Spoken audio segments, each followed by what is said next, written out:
Life has a way of crossing the paths of those who have lost everything with those who seem to have it all.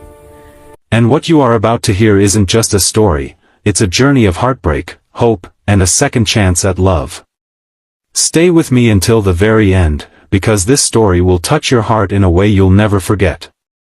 And before we begin, don't forget to like this video and subscribe to our channel Kindness Stories, where we share life-changing tales of compassion and hope every day. It was a freezing winter night in Chicago. The snow glistened under streetlights, but the cold wind cut through the air like knives. To most, the city looked alive and beautiful. But for Grace, it was merciless. She sat outside the diner where she worked as a waitress, shivering in her worn-out coat. Her shift had ended, but she had no home to return to, only the shelter, if there was space, or the streets if there wasn't. Grace was only 23, yet her life already felt like a lifetime of battles. Her father had abandoned her when she was a child, and her mother died after a long illness. Alone, poor, and struggling, she clung to the only thing her mother had left her, a tattered Bible that she kept hidden in a locker at the shelter.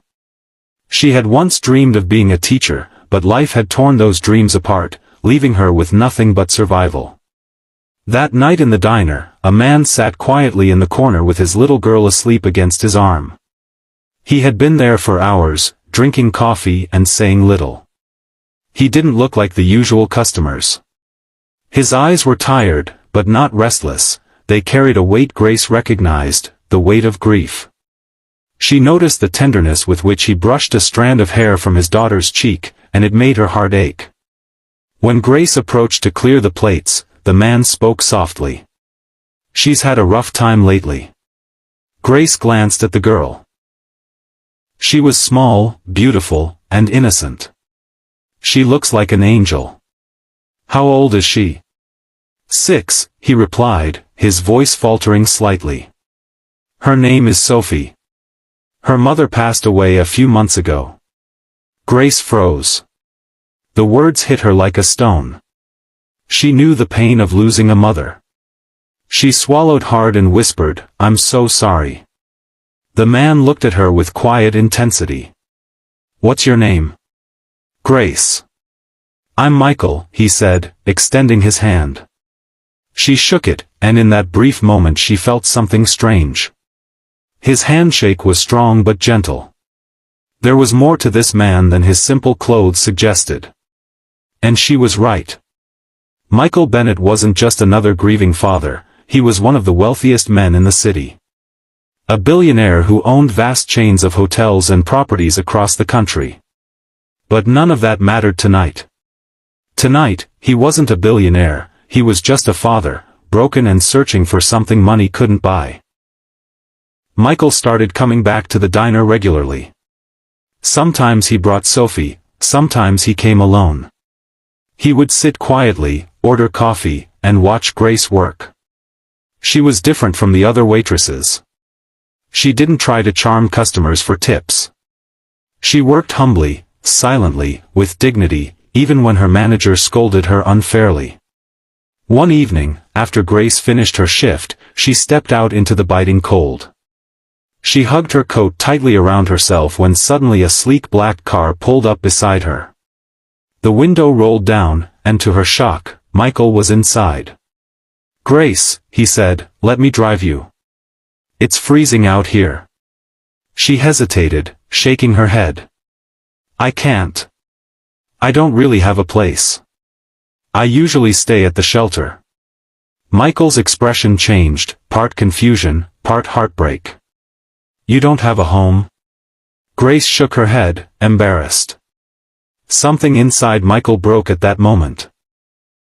The woman who had shown such kindness to his daughter, who smiled through her own pain, was sleeping on the streets. He couldn't leave her there. "Please, Grace," he urged. "Get in." That night, for the first time in years, Grace sat inside warmth and safety. Michael brought her to one of his hotels and gave her a room. He asked for nothing in return. At first, she wanted to refuse, but when Sophie ran up and hugged her with innocent joy, Grace's heart softened. As days turned into weeks, Grace grew closer to Sophie. She brushed her hair, helped with homework, and even tucked her into bed when Michael was caught up in late-night business meetings. Slowly, Sophie began to smile again.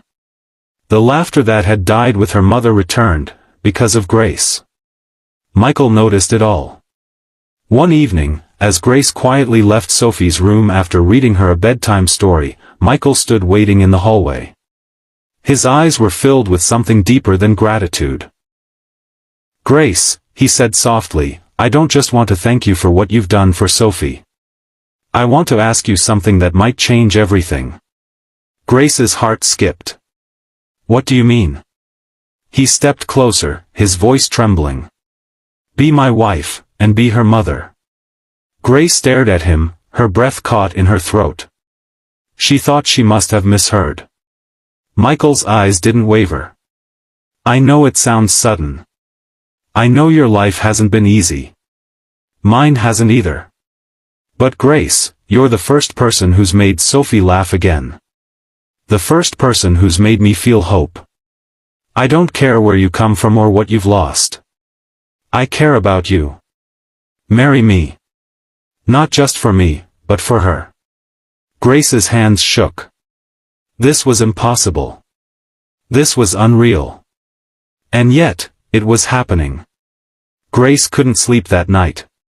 She lay in the hotel bed, staring at the ceiling as Michael's words echoed inside her mind. Be my wife. Be her mother. It wasn't just a proposal, it was a lifeline. But could she trust it? Could she trust him?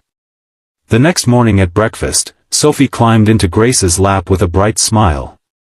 "Grace, will you stay with us forever?" she asked, her small voice full of hope.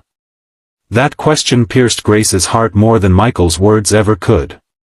This wasn't just about adults, it was about a child who longed for love. Michael entered the room, dressed for work but with tenderness in his eyes. "Grace," he said, "I meant every word last night. I'm not asking you out of pity. I'm asking because you've brought Sophie back to life. And, you've brought me back too." Grace felt her throat tighten. She wanted to believe him, but her fears screamed louder. "Michael, I'm just a homeless waitress. People will laugh at you. The press will destroy me. I don't belong in your world." Michael reached for her trembling hand. "Grace, do you think I care about their world? I've had money and power all my life. But none of it mattered when I lost my wife.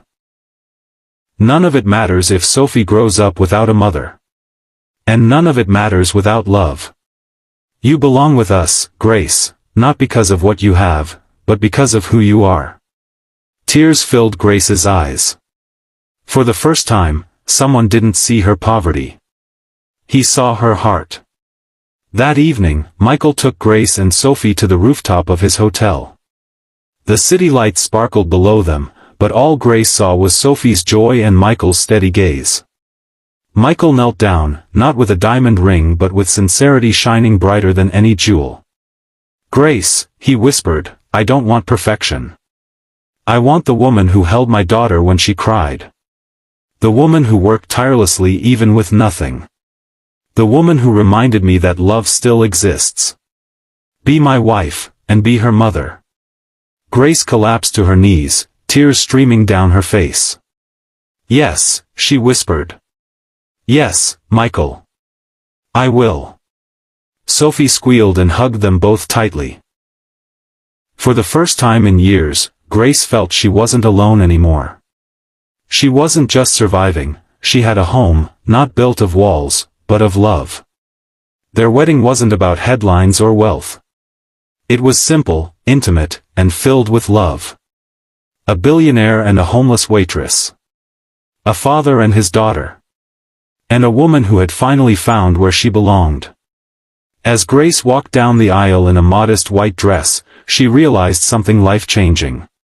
Sometimes, life doesn't give us what we ask for. It gives us exactly what we need. So remember, kindness can change everything. Don't lose hope, no matter how dark life feels. Because love often finds us in the most unexpected ways. And before you leave, don't forget to like this video and subscribe to our channel Kindness Stories for more heart-touching tales that remind us of the power of compassion.